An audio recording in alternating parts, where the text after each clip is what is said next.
미국 대선 승리를 선언한 바이든 전 부통령은 영국과 프랑스 등 6개국 정상들과 전화통화를 했다고 밝혔습니다. 도널드 트럼프 대통령의 불복 입장에 대해서는 자신도 당황스럽다며 대화를 요구했습니다.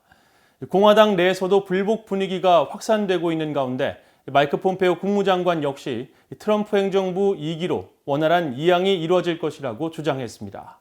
첫 소식 박형주 기자가 보도합니다. 지난 주말 대선 승리를 선언하고 인수위원회 자문단 발족 등 차기 정부 준비를 본격화하고 있는 민주당의 조 바이든 전 부통령은 10일 기자회견을 통해 영국과 프랑스, 독일, 캐나다, 아일랜드 등 6개국 정상들과 통화를 하면서 미국이 돌아왔다는 메시지를 전했다고 밝혔습니다. I've had the opportunity to speak with now 6 world leaders, and the response has been very fulsome, energetic. The reception and welcome we've gotten around the world from our allies and our friends has been real. 대선 불복 입장의 트럼프 대통령에 대한 질문에 대해서는 당황스러운 일이라며 트럼프 대통령에게 대화를 요구했습니다. Have you tried to reach out at all to the president? And if he is watching right now, what would you say to him? Mr. President, look forward to speaking with you. 앞서 바이든 전 부통령 측은 연방조달청이 승리를 공식 인정하지 않고 인수위원회 가동을 위한 지원을 하지 않자 법적 대응을 검토할 수 있다고 밝힌 상황입니다.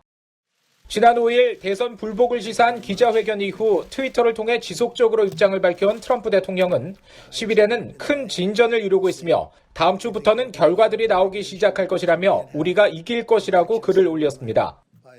막판 역전패를 당한 위스콘신, 미시간, 펜실베니아주 등에서 제기한 선거 관련 소송에서 자신에게 유리한 결과가 나올 것이라는 주장으로 해석됩니다.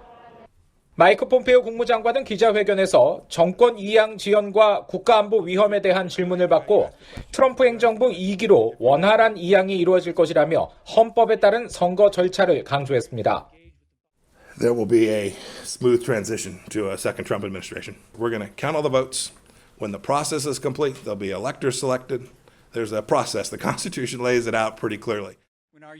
마이크 펜스 부통령 역시 전날 자신의 트위터를 통해 끝날 때까지 끝난 게 아니다며 트럼프 대통령은 우리를 위해 싸우는 것을 멈추지 않을 것이라고 말했습니다. 미치 매코넬 공화당 상원 대표도 상원 연설에서 트럼프 대통령의 소송전을 지지하는 발언을 했습니다. And President Trump is 100% within his rights to look into allegations of irregularities and weigh his legal options. 공화당 지도부가 상원의 공화당 수성 여부를 결정지을 내년 1월 초 조지아주 결선 투표를 염두에 둔 것이라는 해석 속에 공화당 내에서는 조 바이든 전 부통령의 당선을 인정하는 목소리도 나옵니다. 미트 롬니 등 공화당 상원 의원 4명은 민주당의 조 바이든 전 부통령에 대해 축하 성명을 발표했습니다. 또 지난 2000년 미국 대선에서 플로리다주 재검표 소송 논란을 경험했던 조지 부시 전 대통령은 8일 성명을 통해 바이든 후보의 승리를 축하했습니다. 부시 전 대통령은 다만 트럼프 대통령도 재검표를 요청하고 법적 도전을 추진할 권리가 있다고 밝혔습니다. VOA 뉴스 박형주입니다.